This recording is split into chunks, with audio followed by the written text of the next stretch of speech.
Hello दोस्तों, राधे राधे। आप सबको नमस्कार, प्रणाम।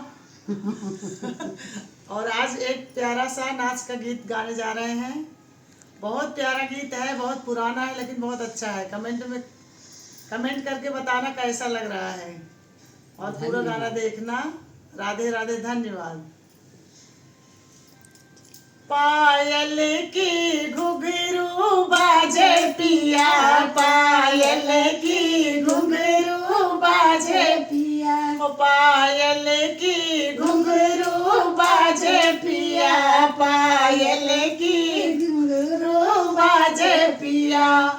मोटी सी औरत में कितनी मजा है, मोटी सी औरत में कितनी मजा है। ढोलक जैसे बाजते आवे पिया, ढोलक जैसे बाजते आवे पिया, पायल की घुंघरू बाजे पिया, पायल की घुंघरू बाजे पिया।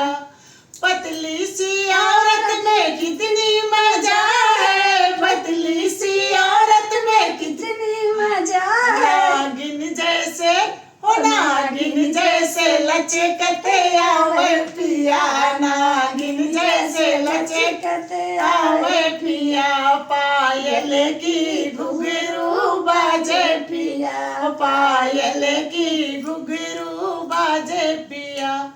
छोटी सी औरत में कितनी मजा है, छोटी सी औरत में कितनी मजा है, कितनी मजा है हो, कितनी मजा है। बालक जैसे हो, बालक जैसे खेलते आवे पिया, बालक जैसे खेल आवे पिया, पायल की घुंघरू बाजे पिया, ओ पायल की घुंघरू बाजे पिया, पायल की घुंघरू बाजे पिया। चुटकुला गाना है पर बहुत प्यारा है, पुराने जमाने का है।